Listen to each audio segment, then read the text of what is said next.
কাঁচা লঙ্কার বৈজ্ঞানিক নাম ক্যাপসিকাম অ্যানাম। কাঁচা লঙ্কার উপকরণ: কাঁচা লঙ্কা থেকে ভিটামিন সি ও E, amino acid, ascorbic acid, folic acid, citric acid, malic acid. কাঁচা লঙ্কার উপকারিতা: পুষ্টিবিদদের মতে কাঁচা লঙ্কায় রয়েছে ক্যাপসিসিন নামক একটা উপাদান। এই উপাদান মস্তিষ্কে হিপোথ্যালামাসের ওপর প্রভাব ফেলে। এই কারণে লঙ্কা খেলে শরীর ঠান্ডা থাকে।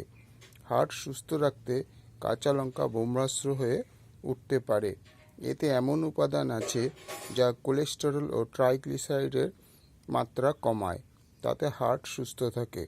3 নম্বর, কাঁচা লঙ্কায় রক্তচাপ কমায়।